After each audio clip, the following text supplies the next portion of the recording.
Hello, welcome back to my channel angel study platform. आज हम यहाँ पे बीएससी फिफ्थ सेमेस्टर के इनऑर्गेनिक केमिस्ट्री का ये टॉपिक देखेंगे। यहाँ पे ये फर्स्ट यूनिट है जो thermodynamic and kinetic aspect of coordination compound यहाँ पे देखेंगे। तो यहाँ पे ये होता क्या है, स्टेबिलिटी मीन्स कंपाउंड की वह एबिलिटी है जो इसे ईजिली डिकम्पोज नहीं होने देती। प्रत्येक कंपाउंड की स्टेबिलिटी डिफरेंट होती है। तो यहाँ स्टेबिलिटी को दो काइंड में डिवाइड किया गया है। पहला है थर्मोडायनेमिक स्टेबिलिटी और सेकंड है काइनेटिक स्टेबिलिटी।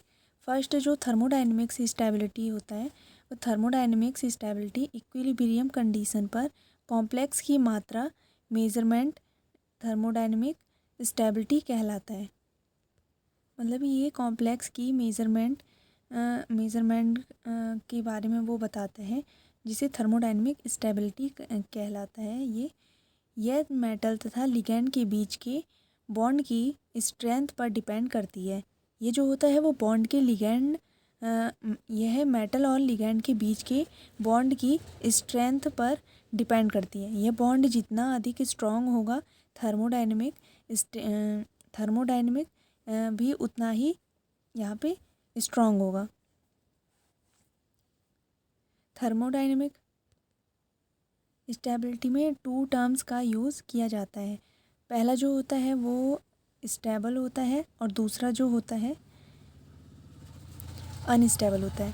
अब स्टेबल क्या होता है, यदि कोई कॉम्प्लेक्स सर्टेन कंडीशन में दूसरे कॉम्प्लेक्स में ट्रांसफ़र नहीं हो पाता, वह स्टेबल कॉम्प्लेक्स कहलाता है। फिर यहाँ सेकंड देखेंगे अनस्टेबल। यहाँ पे यदि कोई कॉम्प्लेक्स सर्टेन कंडीशन में ईजिली ट्रांसफ़र होकर दूसरा कॉम्प्लेक्स बनाता है तो यह एक अनस्टेबल कॉम्प्लेक्स कहलाता है। जो स्टेबल कॉम्प्लेक्स था उसमें ये सर्टेन कंडीशन में ईजिली ट्रांसफ़र नहीं होता है किसी अदर कॉम्प्लेक्स में, लेकिन जो अनस्टेबल यहाँ पे होते हैं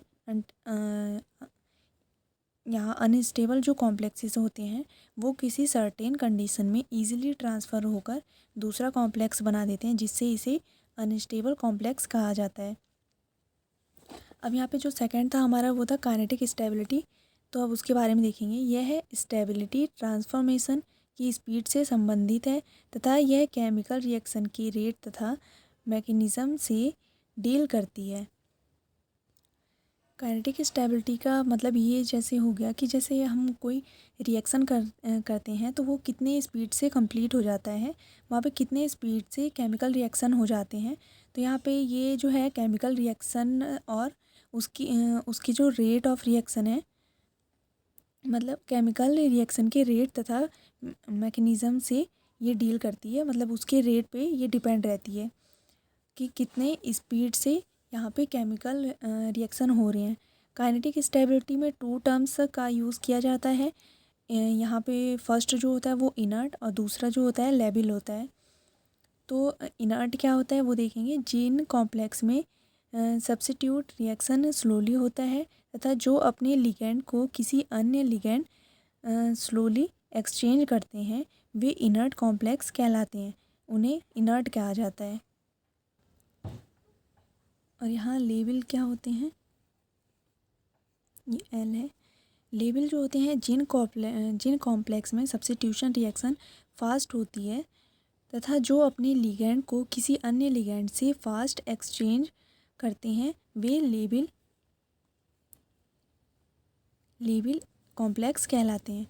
इन्हें नॉन इनर्ट कॉम्प्लेक्स भी कहा जाता है। तो इनर्ट कॉम्प्लेक्स में क्या था, यहाँ पे जो सब्स्टिट्यूशन रिएक्शन हो रहा था वो बहुत स्लोली हो रहा था और जो इसके लिगैंड्स एक्सचेंज जो ये कर रहे थे वो भी बहुत स्लोली ये एक्सचेंज प्रोसेस हो रही थी। लेकिन जो लेबल होता है उसमें सब्स्टिट्यूशन रिएक्शन जो है वो बहुत फास्ट होता है तथा जो अपने लिगैंड को जो अन्य किसी दूसरे के जो लिगैंड होते हैं उससे बहुत फास्टली एक्सचेंज करते हैं, जिससे इसको लेबल कॉम्प्लेक्स कहा जाता है और इसे नॉन इनर्ट कॉम्प्लेक्स भी कहा जाता है। इसके बाद अब देखेंगे comparison of thermodynamics and kinetic stability. अब इन दोनों में क्या डिफरेंस है वो देख लेंगे, इन दोनों का कंपेयर करेंगे। थर्मोडायनेमिक्स एंड काइनेटिक स्टेबिलिटी एक दूसरे से डिफरेंट होती है। वे काइनेटिकली इनर्ट तथा लेबल में से भी हो सकते हैं। इसी प्रकार kinetically label complex thermodynamic stable तथा अनस्टेबल में से भी कुछ भी हो सकते हैं। मतलब इसमें ये जो कहना चाह रहा है वो कहना चाह रहा है कि ये जो थर्मोडायनेमिक और काइनेटिक स्टेबिलिटी है ये एक दूसरे के अपोजिट होती है। वे काइनेटिकली इनर्ट और लेबल में से भी कुछ हो सकता है, और यहाँ काइनेटिकली लेबल कॉम्प्लेक्स जो होते हैं थर्मोडायनेमिक स्टेबल और अनस्टेबल में से भी कुछ भी हो सकता है। तो यहाँ पे एग्जांपल देख लेंगे। Hg, ये कॉम्प्लेक्स एक लिया है यहाँ पे HgCN4। यहाँ पे इसका देखेंगे थर्मोडायनेमिकली बहुत स्टेबल है, बट यह है काइनेटिक लेबल होता है। यहाँ पे जो है ये थर्मोडायनेमिकली स्टेबल है, लेकिन यह है काइनेटिक लेबल भी होता है। अब जो सेकंड इसका एग्जांपल है वो है CONH3 यहाँ थर्मोडायनेमिक अनस्टेबल है, बट यह है काइनेटिकली इनर्ट होता है। मतलब ज़रूरी नहीं है कि ये थर्मोडायनेमिकली ही होगा या फिर काइनेटिक स्टेबिलिटी ही इसमें होगी या फिर थर्मोडायनेमिक स्टेबिलिटी हो। ये दोनों भी हो सकते हैं।